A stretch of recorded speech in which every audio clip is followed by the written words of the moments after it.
Now this morning we begin our study of the Gospel according to Mark. I've been talking about this for a while, but we got to it, you see. And most of today's class will be taken up with introductory matters.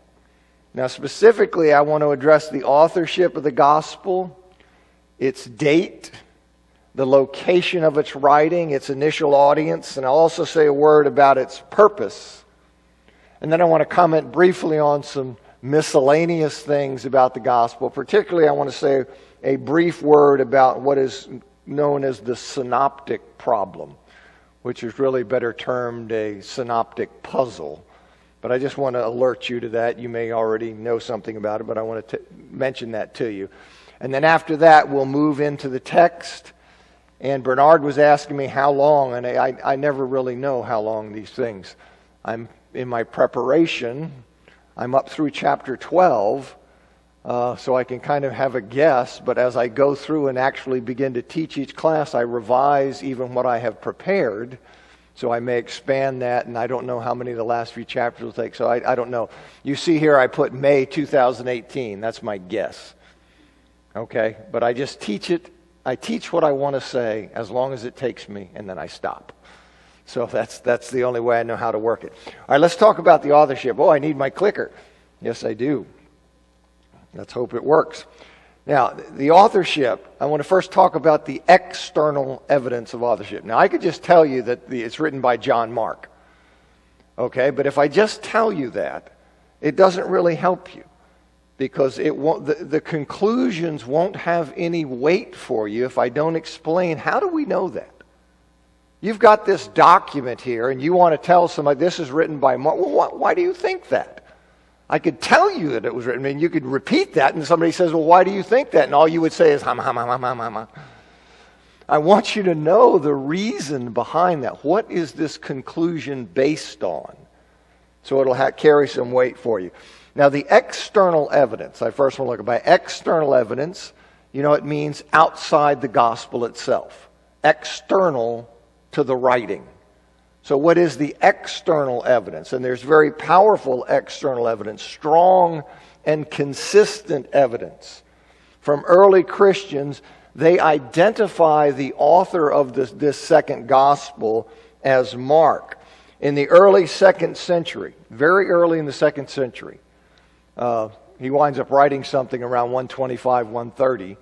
But around that time, Papias, he was bishop of Hierapolis, which is a city in Asia Minor. It's a city that's mentioned in Colossians chapter 4, verse 13.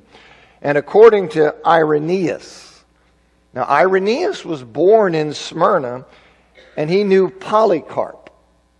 Now according to Irenaeus, who knew Polycarp, Papias was a contemporary of Polycarp and a follower of the Apostle John, as was Polycarp. So Irenaeus knows Polycarp. He tells us that Papias, who is the bishop of Hierapolis, he was a contemporary of Polycarp's, and he knew the Apostle John or was a follower of John. Now around 130 or a bit before that, Papias wrote a 5-volume work titled The Expositions of the Oracles of the Lord, which survives only in fragments.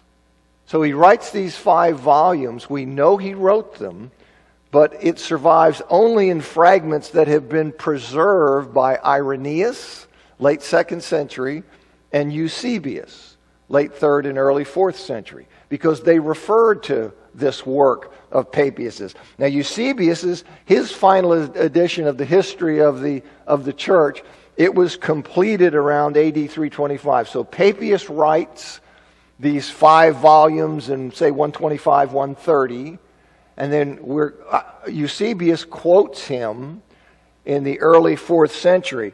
And as quoted by Eusebius, Papias identified the writer of the gospel as Mark, and he specified that Mark obtained his information from Peter. Eusebius says that Papias wrote the following in that 5 volumes. He says, and the presbyter, and he's referring here to John, who almost certainly is the Apostle John, So Papias says, and the presbyter used to say this. So Papias says, John used to say this. Mark became Peter's interpreter and wrote accurately all that he remembered, not indeed in order of the things said or done by the Lord, for he had not heard the Lord, nor had he followed him, but later on, as I said, followed Peter, who used to give teaching as necessity demanded, but not making, as it were, an arrangement of the Lord's oracles. So Peter, he's saying, would teach these things as needed. And Mark is a follower of Peter, so this is where he hears these. So that Mark did nothing wrong in thus writing down single points as he remembered them. For to one thing he, Mark, gave attention, to leave out nothing of what he had heard and to make no false statements in them. Now this is a very early expression of who wrote this gospel. Then around AD 150, some 20 years after Papias' writing, Justin Martyr, in a work called Dialogue with Trypho, he says, it is said that he, Jesus, changed the name of one of the apostles to Peter. And it is written that in his memoirs that he changed the names of others, two brothers, the sons of Zebedee, to Boanerges, which means sons of thunder. So as the two sons of Zebedee, they're called the sons of thunder only in the Gospel of Mark. In Mark chapter 3, verse 17, Justin then here, he's referring to Mark's Gospel as Peter's memoirs. And so that's very significant, you see. And that fits with Papias' statement that the Gospel of Mark was based on Peter's recollection. See, so Mark is the author, but he's basing this on Peter. And so you have that not only in what Papias says, you have that confirmed in the middle of the 2nd century in what Justin says. Then around AD 180, some 30 years after Justin's work, Irenaeus, who was Bishop of Lyon, which is later France, he states in his work Against Heresies, he says, after Peter and Paul's departure, after they're dead, Mark, Peter's disciple, has himself delivered to us in writing the substance of Peter's preaching. So Tertullian, Clement of Alexandria, two other late 2nd century writers, they likewise identify Mark as the author of the gospel, and they too indicate that what Mark wrote was based on Peter's preaching. So in terms of the external evidence, it's early, consistent, strong that the author of this second gospel is Mark. Now, it's almost certain that this Mark, that they mention as the author, that this is the Mark who is mentioned in the New Testament, the person who's named both John and Mark. John being his Jewish name, and the other Mark being his Roman name. So it's almost certain that it's this Mark, John Mark. You say, well, why is that? And you see John and Mark, you see in Acts 12:12 and 25 and 15:37. Why do you think that this Mark is almost certainly John Mark? Well, as D.A. Carson and Douglas Moo say, no other early Christian Mark would have been so well known as to be mentioned without further description. I mean, see, there is no other Mark who's that well known. So if you're just going to say somebody Mark, people would assume you're referring to the well-known Mark. If it's going to be somebody who's more obscure than that, well, you'd have to identify them. The default's going to be the popular Mark, the well-known Christian. And so that's one of the things that you can see, that if it's not that Mark, you'd have to identify him. Otherwise, your readers are going to assume it is the Mark that's mentioned in the New Testament. Now, Darrell Bock says in his commentary, he says it seems difficult to accept the initial reception of this gospel. In other words, that it comes as part of the canon. People recognize that it's inspired. If the Mark in question is an unknown or random Mark. Surely something that ended up circulating early in the church's distribution of accounts about Jesus would have had roots known to the early leaders who circulated it. After all, most gospel scholars see Mark as a source used by the other gospel writers. So we have this clear, strong, consistent external evidence that it's written by Mark based on Peter's preaching. And that Mark is almost certainly the Mark of the New Testament, the one who is known as John Mark. Okay, so that's who the author is. Now, the New Testament scholar Barry Smith, he well summarizes what can be known about this Mark from references to him in the New Testament. I thought this was a nice summary of what we can know about Mark. He says, John Mark was probably a resident of Jerusalem, since his mother had a house in the city. He traveled with Paul and Barnabas from Jerusalem to Antioch, and then traveled with them on the first missionary journey. He left Paul and Barnabas in Pamphylia. Later, because Paul didn't want to take him along on a second missionary journey, he traveled with Barnabas to Cyprus and other places. John Mark was the cousin of Barnabas, Colossians 4:10. John Mark is with Paul in Rome during Paul's first imprisonment in Rome. During his second imprisonment, Paul asked Timothy to bring Mark to Rome. He's with Peter in Rome when he writes 1 Peter. So this is who we're talking about. This is John Mark. Mark is the author of this second gospel. That's the external evidence. Well, what about the internal evidence? Is there any internal evidence, evidence that is part of the gospel writing itself that helps us see that this was Mark who wrote this? Well, in terms of direct internal evidence, that would be something like if he said, I, John Mark, tell you. You see, that would be direct evidence in the gospel itself. Well, there is no direct evidence in the text of the gospel, but it's very interesting that every manuscript that we have, all the ancient manuscripts of the gospel include a title identifying Mark as the author. That's not the body of the gospel, but every ancient manuscript we have includes in the title of it that the author is Mark. So that's something that's very significant. Now, at the very least, the title was added very early, because all the manuscripts have, so it was which would confirm the early understanding of the authorship.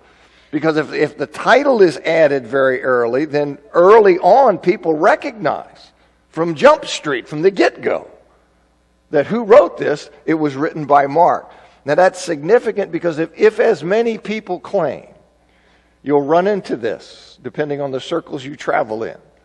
But if as many people claim the Gospels originally were anonymous, and copies circulated throughout the Roman Empire for decades before titles supposedly were added to them in the 2nd century, well then certainly you would expect some manuscript evidence, some copy trail of the original anonymous form. But there is no such evidence. There are no manuscripts that are anonymous, not for Mark or for any of the Gospels, in fact. They all of the manuscripts we have are titled. All of them are titled. All the ancient manuscripts indicate an author. And in addition, if the Gospels, if they were originally anonymous and the titles were added to them in the 2nd century, you'd expect there'd be some disagreement over regarding the titles. In other words, there's no reason to think that if we've got a scribe in Palestine or Egypt, for example, who attributes an anonymous gospel to a particular individual, there's no reason to think that a scribe in Rome would attribute that anonymous gospel to the same person. If it's anonymous, and I'm thinking, I think this was written by Mark. Well, somebody else would say, here, I'm going to attribute it to Peter, or somebody else. So you would have variation inevitably if these things aren't being added until the 2nd century. And moreover, we know from Luke's gospel that there were many accounts of Christ's life that were circulating at the time Luke wrote. So you can see there'd be a need. There would be a need at that time to distinguish one account from another. So you'd have every incentive to very early on indicate that you're the author, or who is the author. Because we have a number of them out there, so I want you to know this is the gospel according to Mark. So the idea that they were anonymous and it's not till the 2nd century that somebody just slaps on a thing, it just seems bad to me. It seems like a crummy conclusion that is pushed by skeptics trying to undermine the Bible somehow. Okay, so I want you to know these things. Now, is there indirect evidence? So there's no direct evidence in the text itself, but there is this direct evidence in the titles. Okay, that's not the text itself, but you have this thing about the titles that is direct evidence because it says this is the gospel according to Mark. Well, how about indirect evidence in the document itself? Internal, indirect evidence. Is there such a thing? And indeed there is. There are clues in the body of the gospel, indirect evidence that support not only the early church's witness that Mark was the author, but also his having relied on Peter as his source. You have indirect evidence that corroborates that external evidence that tells us Mark wrote it based on Peter's preaching. You say, well, what is this indirect evidence? Well, the Greek style of the gospel is consistent with it having been composed by a Palestinian Jew. D.A. Carson and Douglas Moo, in their introduction to the New Testament, they say the Greek style of Mark's gospel is simple and straightforward and full of the kind of Semitisms that one would expect of a Jerusalem-bred Christian. Now, Semitisms, they're expressions in Greek that reflect Semitic, meaning Hebrew or Aramaic language patterns or modes of speech, such as word order or redundant use of pronouns and prepositions and many other things. There are certain ways that languages are patterned. So what you have here is, if you're sophisticated enough in Greek, you can recognize that this Greek has underneath it a tone, a Semitic tone. In other words, in certain patterns. And so that is something that is recognized.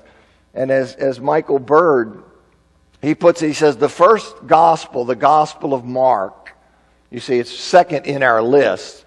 He calls it the first gospel because, as I'll say in a minute, most scholars think it was the first one written. But he says the first gospel, the Gospel of Mark, seems to have been written by a bilingualist who was familiar enough with Greek, but whose primary language was Aramaic. All right, well, that's significant. See, that confirms, if it's John Mark, who's a Palestinian Jew, okay, well, that's that. We're getting corroboration of that from this. Now, as for the author's reliance on Peter as a source, internationally renowned New Testament scholar, or respected New Testament scholar, Richard Bauckham, he made a significant contribution on that front in his 2006 book, Jesus and the Eyewitnesses. The Gospel as Eyewitness Testimony. He did that. Here is what Andreas Kostenberger, L. Scott Kellum, and Charles Quarles say about Bauckham's contribution to this question about Mark having relied on Peter. He says, as R. Bauckham has shown, Mark's gospel, by way of a literary device called the inclusio of eyewitness testimony, then they tell you what that is. The practice of naming the major eyewitness underlying an account first and last in the document. You see, so Bauckham shows that this is a technique, that if you're going to rely on a one prime witness, he's named first and last. And you see that here in the Gospel of Mark. So they say, a device called the inclusio of eyewitness testimony purports to be based on the witness of the Apostle Peter. See the references to Peter in Mark 1:16 first, and last 16:7. Now, 16:8 on, there's a question about the ending of Mark, I'm sure you know, and I'll talk about that when we get to it, okay? But he says, which is also supported by early patristic evidence. Another feature, the plural to singular device, which singles out one individual from a group in order to tell an account from his perspective, makes Peter the dominant perspective in the narrative, reproducing his eyewitness recollection in first-person terms.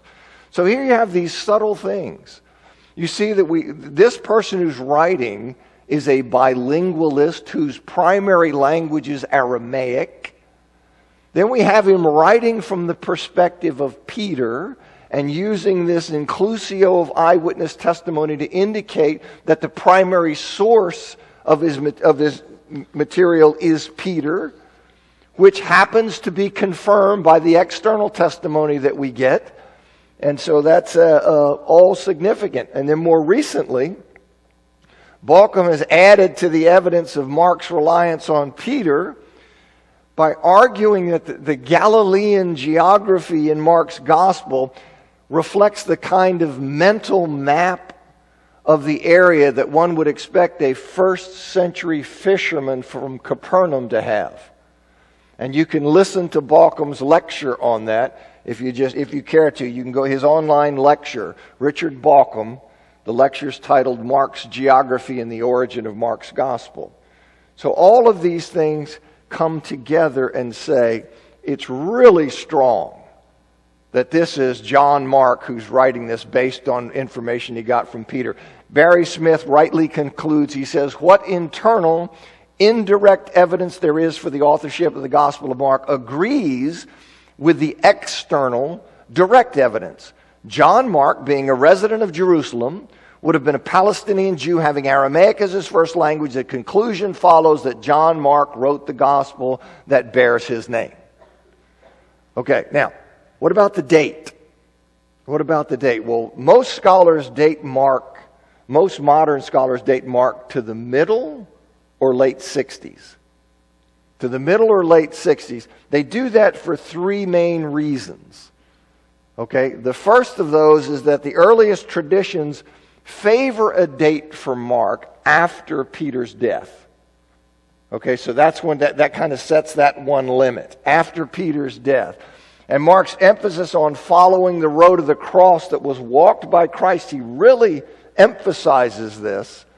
That emphasis fits with a time of persecution as began under Nero in AD 65. And then thirdly, Mark 13 is thought, the apocalyptic language there and discourse. It's thought to reflect the tumult in Palestine during the Jewish revolt that began in AD 66. So those are the three reasons that lead most scholars to date the gospel to the mid-60s, to the late 60s, but none of those conclusions is airtight. Okay, those three reasons aren't airtight, so you can just say, okay, it definitely is mid-60s to late 60s. It's quite possible it was written in the late 50s. That would be another good possibility. Probably 65 to 69, but quite possibly in the late 50s. And the plausibility of that dating, that depends significantly on the claims that Acts was written in AD 62. Well, Acts may have been written in AD 62, and many people think it is because they say, look, it stops with Paul in prison, and the only explanation for why it stops with Paul in prison is that it brought us right up to date, because otherwise it would have continued with what happened to Paul after he got out of prison. You see, that may be right.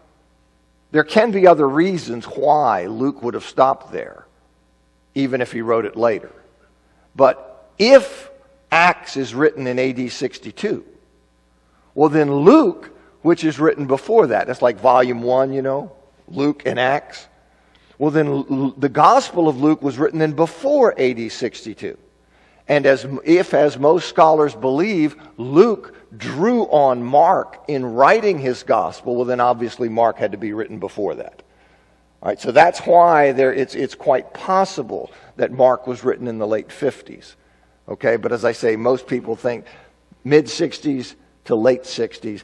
Now the other main contender for dating it is the early 70s, but that proposal is largely driven by the insistence that the apocalyptic discourse in Mark 13, that was an after-the-fact creation, you see, that was then presented as a prediction of Jerusalem's fall. So they say, no, Jesus didn't really predict that. It happened, and then Mark wrote it as a prediction. You see, it had already occurred, and he just presented it as something that Jesus had predicted. Well, certainly there's no reason to think the Lord didn't predict the events beforehand in detail, or predict the fall generally by using stock Old Testament and Jewish imagery of besieged cities. There's no reason to think that this had to be afterwards.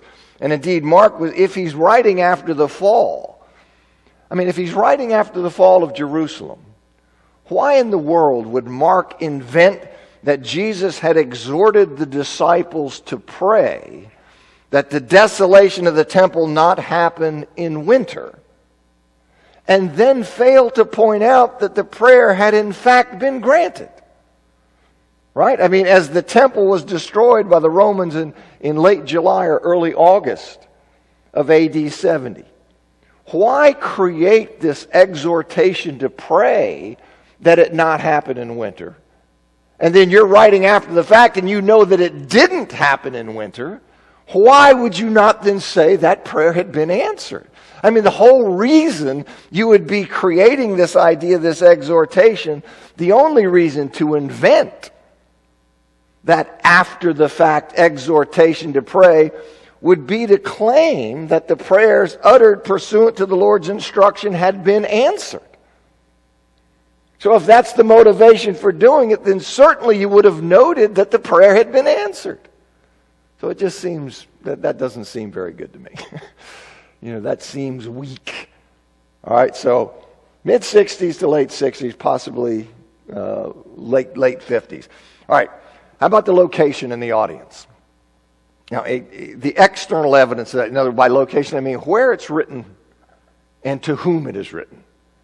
All right, a document probably from the late 2nd century that's known as the Anti-Marcionite Prologue to Mark. Probably from the late 2nd century. It claims that Mark wrote his gospel in the regions of Italy. Now, Irenaeus and Clement of Alexandria, who are late 2nd century writers, they suggest the same thing. Now, the fact that 1 Peter 5:13, that text locates Mark in Rome with Peter in the early 60s, it lends credence to that. Regions of Italy, you've got Mark with Peter in Rome in the early 60s. It's sounding like he wrote this from Rome. And if Mark wrote the gospel in Rome, well, then the default assumption would be that he wrote it initially for Christians in Rome, though he certainly may have expected that it would ultimately circulate beyond that group. So the default assumption, if he's writing from Italy, writing from Rome, is that he's writing to the Christians in Rome. And there's nothing to dispel that. There's nothing contrary to that default assumption. And indeed, the internal evidence fits very comfortably with the idea that the initial audience was a Roman audience. You say, well, what in the world internal evidence could possibly help in that inquiry? Well, there are some things that point that way. In a number of places, for example, in a number of places, Mark translates Aramaic terms. And you can see the text up here. He translates Aramaic terms, which indicates that his audience didn't speak Aramaic. Right? I mean, you wouldn't be translating Aramaic terms if you're writing to an audience that speaks Aramaic. And he also explains Jewish terms and customs. And he notes that the location of the Mount of Olives in relation to the temple, he explains that. You see, which indicates his audience wasn't Jewish and wasn't familiar with Jerusalem. All right, well, that's significant because we're saying, okay, so that takes that region, that place out of play. Now, Mark also, he transliterates a number of Latin words into Greek. In other words, he simply takes the Latin word and Greekifies it.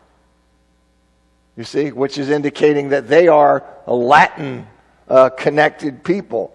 And there are a number of places that he does that. And elsewhere he uses Greek words that have been borrowed from Latin. Greek words that have been borrowed from Latin to explain other Greek words. In other words, you get this sense that they're more familiar, more comfortable with Latin.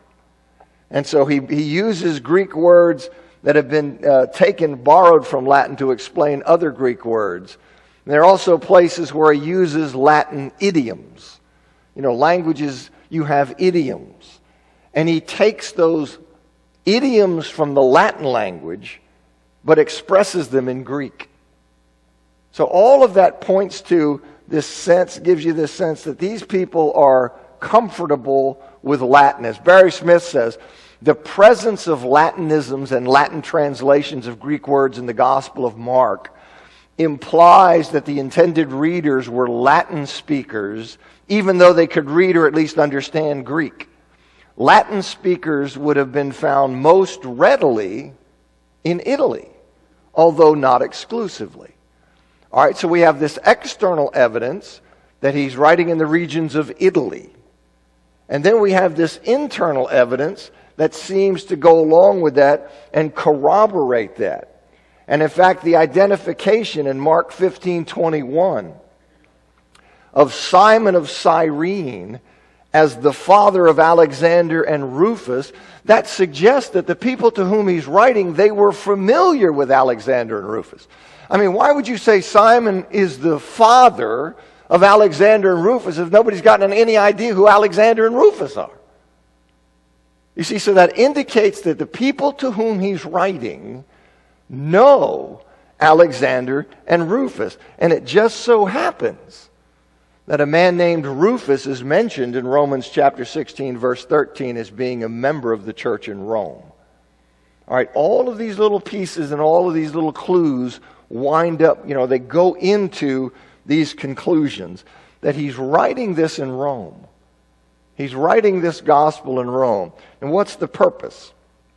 Well, he doesn't specify, so you kind of have to speculate. But at the very least, it seems, as Carson and Moo say, that Mark wanted to help his readers understand who Jesus is and what real discipleship involves. And I really see this theme in Mark. What real discipleship involves? And if there's a message that the church needs to hear, that's one of them. He also probably wanted to provide his readers a written record of Jesus' life and teaching.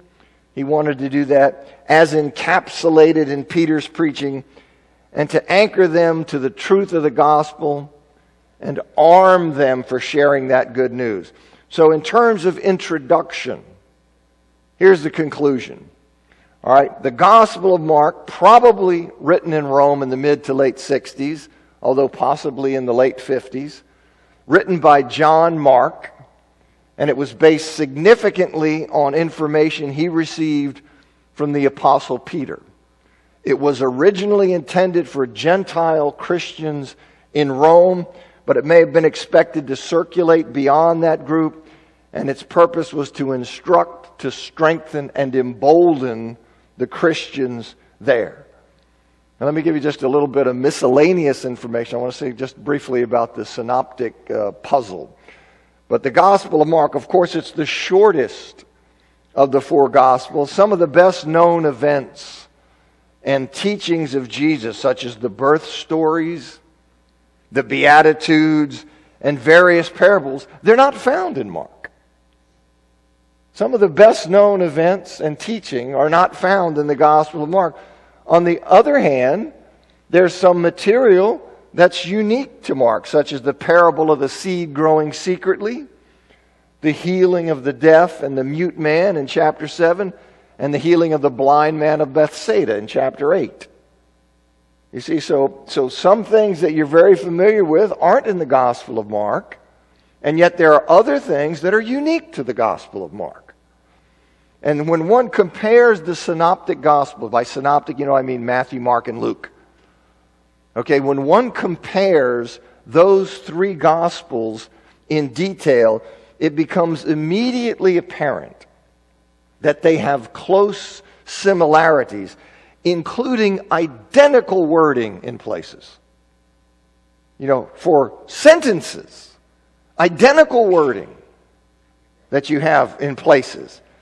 Okay? And yet they also have some significant differences in content, in wording, in order. There certainly seems to be some kind of literary relationship between these three Gospels, some kind of sharing of written material. In other words, so that we're all on the same source, because we're all identical. So there seems to be some kind of literary sharing, but the nature of that relationship is unclear. Exactly what is the relationship that accounts for the similarities that we see in Matthew, Mark, and Luke, and for the differences? How can we're trying to think about how these Gospels were constructed? We see clues here because we see a clear literary affinity, some kind of borrowing or sharing, and yet we see these differences. So what's going on here? And that's what's popularly known as the synoptic problem. But as I said, it's better termed the synoptic puzzle. And it's been the subject of intense scholarly study, trying to figure out just exactly how were these Gospels constructed. Now, most scholars today are convinced that the Gospel of Mark was the first of the four Gospels written. They think that in composing their Gospels, here is the most popular four-source theory. So most people think that, look, Mark wrote first, and then Matthew and Luke both had access to Mark and used Mark. But Matthew and Luke also used another source. It's a hypothetical source dubbed Q. Well, what is Q? That's from a German word Quell, which means source. Okay, why do they think that they use this hypothetical source? Because there are places in Matthew and Luke that you have that are identical, but not in Mark. So it looks like they're drawing on a common source, but it wasn't Mark. So it looks like most people think, look, you have Mark writing, Matthew and Luke have access to Mark. It seems they also have access to this other document, and then they also have access to independent sources. So that's how most scholars today understand this synoptic puzzle. But other scholars continue to reject Mark in priority. They say, no, Mark wasn't written first, favoring Matthew. And other scholars reject the notion of this hypothetical source Q. Okay? So that's what's called the synoptic puzzle or the synoptic problem. And if you want a good presentation of the majority view, if this interests you and you want to look into it some more, I suggest that you look at Daniel Wallace's online article titled The Synoptic Problem. You can dig through that, and people get off on this and go into a lot of detail. And interesting if your mind runs that way. All right. I heard that bell a while ago. Second bell's going to ring soon, I know. But I did want to launch into the text. See, I didn't know how much of this class would be devoted to introduction, but almost all of it. There you have it. Right. The first section I want to look at is chapter 1, verses 1 to 15, which I dub here, the beginning of the gospel, preparation and presentation. Mark begins in chapter 1, verse 1. He says, the beginning of the gospel of Jesus Christ. Second bell? Well, good timing. All right. Next week, Lord willing. Thank you.